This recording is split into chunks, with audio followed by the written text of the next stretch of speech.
The other day, I finally got around to watching the much beloved and stylishly postered horror movie The Descent, about a group of women getting trapped in a cave and fighting off a horde of monsters.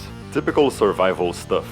I love it. I wasn't expecting Casablanca, but writer-director Neil Marshall thought I should be, so he added a useless prologue in which the protagonist loses her son in a car crash 1 year before the cave stuff. She's gone, Sam. Okay, now she's not just a character fighting to survive, which I was fine with. She's a depressed, grieving woman recovering her will to stay alive. Does it make the movie better? Not really. It would have if it had had any relation to the story. Maybe her son disappeared close to that cave and now the women are exploring it to finally find the boy's body. Then she finds out her son is alive and was turned into one of those vampiric creatures, so she lets herself be transformed too, so she can live alongside him as a monster forever. There, now they're the same story and the depressing ending is justified. By the way, dibs. But since the tragedy was just a random sad backstory, it ended up reminding me of the Australian thriller Dead Calm. It's about a couple who's sailing around when they meet a mysterious man who's the sole survivor of a ship whose crew he definitely did not murder. Deadly suspense ensues. Nice premise. But I bet you're wondering why that couple was sailing around in the first place, right? No? Well, here's a useless prologue anyway. Their son died in a car crash.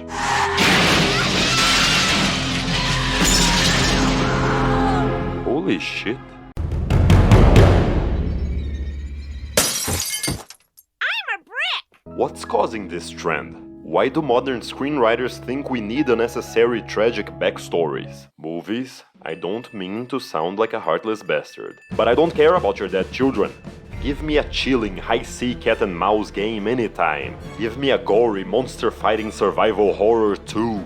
Make the characters interesting and I promise I'll root for them. If you must rosebud some cheap sentiment into your story, make sure it fits the story. In that Grey Man thing, they're ending the second act when the writers up and remember, oh right, gotta add that useless backstory. Why'd you go to prison? So they pause the plot for some sad exposition.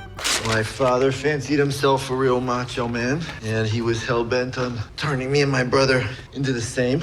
This doesn't make your screenplay better. Nobody likes this character better. This confession would only have worked if the Chris Evans villain had been his brother. These writers pulled the same thing in Extraction, where they have this boy bombard Chris Hemsworth with one tactless question after another to force you to cry for his backstory.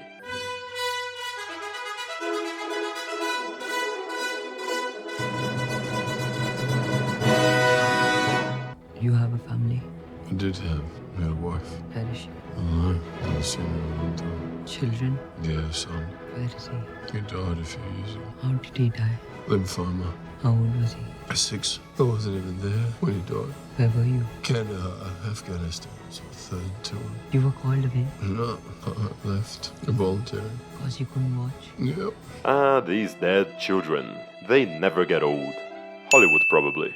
This is just cheap, transparent manipulation. It's trying to get you to sympathize with a character not based on anything they do or say, but on how much they suffered in the past. It is not only manipulative, it is lazy. It's an excuse to create a boring dirge of a character. They have no interesting dialogue or personality because they got the sads.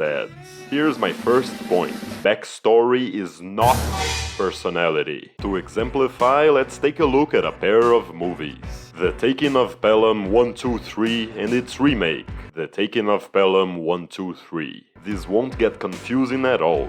The 1974 original by Oscar winner Peter Stone is a tightly written masterpiece of an action thriller. Not 1 second is wasted on needless backstory. Oh, and it has one of the most awesome scores of all time. The 2009 remake by Oscar winner Brian Helgeland is not bad actually. It's just overstuffed with, useless bullshit. Jerry Pollard, I know Jerry Pollard. I went to motorman school with Jerry Pollard. No dead children though. And it's directed by Tony Scott, so definitely don't watch it hungover. Tony, stop. Please. Tony, please stop. Tony, please. Just, please. Stop. Now let's witness the right way of taking Pelham 1, 2, 3 and the wrong way of taking Pelham 1, 2, 3. I'm sure you wouldn't mind if the children were to go. Sit down, will you, madam? Pelham 1, 2, 3 is a subway. A gang of 4 criminals hijacks it. In the original, they call each other Mr. Blue, Mr. Green, Mr. Brown, and Mr. Gray. Hey, I've seen this before. What do you mean you've seen this? It's brand new. Let's call the gang leader Ryder. As in train rider. Call me Ryder with a Y. Ryder calls the subway control station to make his demands, and that's when our pictures diverge. In the original, he asks for $1 million! But since 35 years of inflation went by, the remake has him ask for $100 billion! Okay, not that much. Yet. Maybe next decade's remake. 10 million plus 1 cent. Oh, that is a deal. In the original, Ryder talks to Police Lieutenant Garber, a wisecracking Walter Matthau. Somebody down there knows how to drive a train. You don't pick that up watching Sesame Street. In the remake, Denzel Washington's Garber is just a train dispatcher. But that's not all. Oh no, that would be too simple. Useless bullshit, activate. This Garber used to be a high-level rail control manager or something, but in the recent past he was accused of taking a bribe, so he was demoted to dispatcher. He went to Japan, he had to take a look at some new trains, and the allegation is that he took a bribe. When they unnecessarily take Garber out of the negotiation, Ryder literally kills a hostage, so they'll bring him back. We really need some more of that sweet, sweet backstory. Later, Ryder gets interested in Garber's bribe charge and takes the whole plot hostage to hear more about it. Say it. I took the bribe. How much? $35,000. How did you do it? I went to Japan to look at these trains.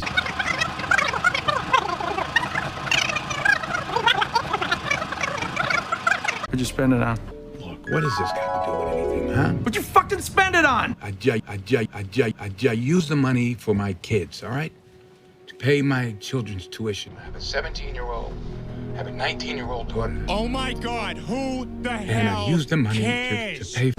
Stop everything, the video, the heist, the plot. Garber's getting a phone call. Hello, Teresa. Honey, look, there are police here, Walt. They want to search the house. They said you said. Did I mention this type of useless bullshit became the norm around the 80s? That's also when the fast forward button came about. All right. Okay, bye. Of course, Garber has a wife, a mortgage, kids, and a college tuition to pay. Check this emotional moment. Because they want me to take the money down to the tunnel. What? Are they crazy? They're saying that you might kill somebody, honey. Well, then somebody has to die. Because you can't. Listen to me. Just tell Angela at the meet. Let's go. When she runs over the hurdles tomorrow, tell her to run straight through the hurdles tomorrow, all right? Just like, I always tell her, okay? You tell her yourself. Now you listen to me. Now you do what you have to do, but we need milk. So on your way home, I want you to bring a gallon. You promise. Try and guess how the movie will end. How beautiful. Catering to all those Tom Hanks fans who walked into the room by accident. Now, how does the original fill up that backstory hole in your heart? It doesn't. That's the point. Lieutenant Garber is an intelligent and determined professional who does what he has to do, and why would you need to know anything more? Does he have a wife, a mortgage, kids, and a college tuition to pay? Don't know, don't care. I'll tell you what he does have. A personality. Johnny, would you take these monkeys up to 13? Now that's all. When the delivery arrives, we'll contact you with further instructions, right? What, your getaway? Might interest you to know I figured out how you're gonna do it. You're gonna make every man, woman, and child in New York City close their eyes and count to 100, right? Will you, Frank? Go play with your trains. All characters in the original have personalities. Well, I never thought I'd see the day when talking to murderers took priority over running a railroad. Get off it, will you, Frank? My only priority is saving the lives of these passengers. Screw the goddamn passenger. What the hell they expect for their lousy 35 cents to live forever?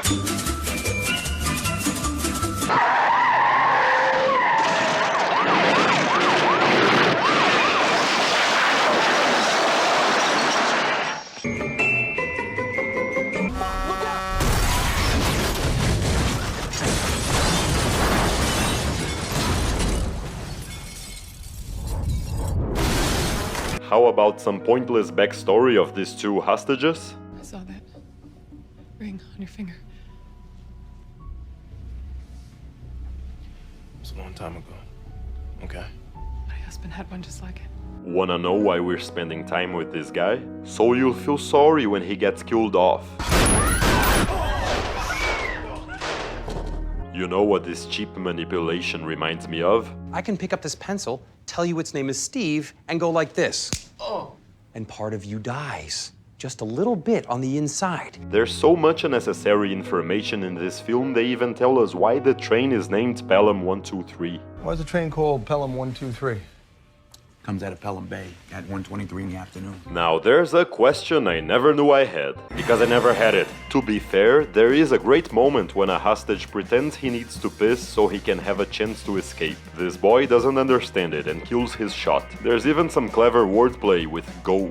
You gotta go, don't you? Terrific writing. Finally, how about Ryder, the hijacker? Robert Shaw's is a badass. He speaks plain and to the point. Now, ladies and gentlemen, you see this gun? Fires 750 rounds of 9mm ammunition per minute. To begin with, it's important that you understand three things. One, Pelham 123 is completely within our control. Two, we are all armed with automatic weapons. Three, we have no scruples whatsoever about killing. The time is now 2:13. The money must be in our hands not later than 3:13. 1 hour from now. Now, if the money is not in our hands, we'll kill one hostage for every minute you're late. He gives away nothing. Lieutenant Zachary Garber, the Transit Police. Identify yourself, please. I'm the man who stole your train. We do find out he's an English mercenary, but briefly and in a way that feels fluid. British Army, $150 a month. You gotta be kidding. The Africans paid me $5,000 a month. They're leading a battalion. Name's Bernard Ryder. Mercenary soldier. Between wars, I guess. What about John Travolta's Ryder? Let me tell you about him. I like him. He's a very fun villain who is full of personality. I haven't got a single negative thing to say about him. His dialogue is completely his own, from his vocabulary to his rhythm. Now, you understand commodities, don't you? I want you to look at the ticker and you tell me what is the going rate for a New York City hostage today. Now, this is not a futures contract, this is a spot trade. Oh, commodities is what I start to kill. One for every minute past the deadline, I am forced to wait. Now, they become more valuable this way and still at the same price. So he's dumping and running all at the same time. Now, that's multi-fucking-tasking, if you ask me. Get out of here. Did it hit you? Shit always hits you, man. He has a unique worldview, he lives by his principles, and he is consistent throughout. God put you on this earth for one thing. Garber, you didn't say goodbye. You killed Jerry. The city of fucking New York killed Jerry, okay? You know, we all owe God a death, and I'm a man who pays his debts. Other characters even use his word choices and storytelling to figure out who he is and what's his hidden plan. What kind of guy would you expect to take a model to Iceland for the weekend? An ass model. An ass model. Wall Street guy. Wall Street guy. We got an ID on Ryder. He was released from Clinton Correctional 2 weeks ago. He ran a private equity firm. His biggest client was the city pension fund. He siphoned off... Charged $20 million. That's how you do backstory. Following the story, not by holding back the plot to deliver it. You deserved a better movie, Ryder. Remember the remake's corny ending? The original has one of the greatest endings of all time. Throughout the movie, one of the hijackers is sick and keeps sneezing, so Garber keeps sardonically wishing him Gesundheit. Gesundheit. Gesundheit. In the end, Garber is looking for the final living thief, and his investigation leads him to the correct suspect. But he needs to leave to get a warrant. Gesundheit.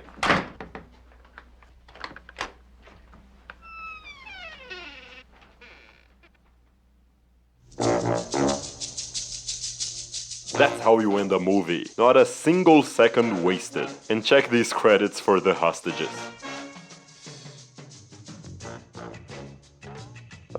The 70s. But time went by, and now you can't have a plot with characters with unique personalities working on it anymore. Now there needs to be motivation for everything. Michael Crichton's screenplay of The Great Train Robbery would never be made today. On the matter of motive, we ask you, why did you conceive, plan, and execute this dastardly and scandalous crime? I wanted the money.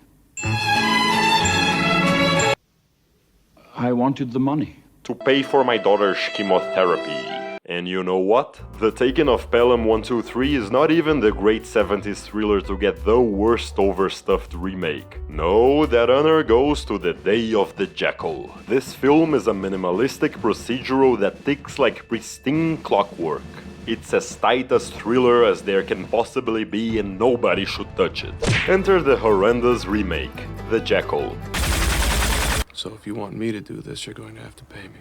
He works for money? Oh my god, what a professional. 50 minutes into the original, we meet the detective who is hired to find the Jackal. The best detective on the force is my own deputy commissioner, Claude Lebel. Here's what we know about his private life. Claude! Matthau wants to see you. What now? He has a wife and he's into pigeons. That is all. We'll never see or hear anything else about him. Why would we? He needs to find the Jackal. In the remake, the Secret Service hires a former IRA sniper or something because his girlfriend might know about the Jackal. If that wasn't convoluted enough, take a look at this emotional moment. I'll give you one chance to guess what is in this character's backstory. I know the Jackal set you up in that arms deal in Libya. I know Isabella was wounded when you walked into the trap. I also know that it was the business you had chosen. Did you also know that Isabella was pregnant when she got shot? That our child didn't survive? Yep, they took one of the most spotless plots ever put on film and added yet another dead child backstory. Hollywood's obsession with dead children is starting to get me worried. What's the matter? I'm not gonna hurt you. Are you worried about I'm gonna hurt you? I'm not gonna hurt you. Huh? Come here. Besides the use of backstory as personality, there is another obvious problem that these modern screenplays keep doing. What does every single film I mentioned here have in common? They are all genre films. Not a single one of them is a drama, and drama only helps drama. Thrillers used to enjoy being thrillers. Action films used to enjoy being action films. Now every screenwriter wants to turn their film into Citizen Kane, so they shoehorn rosebuds everywhere to make dramas out of everything. We don't need it. Let thrillers thrill.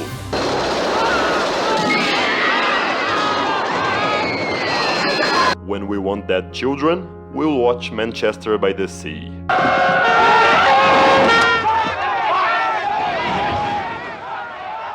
Yes, they're the ones, I'm sure. Come on, come on. Back, come on. All right, Sonny, that's enough. Just pack that in.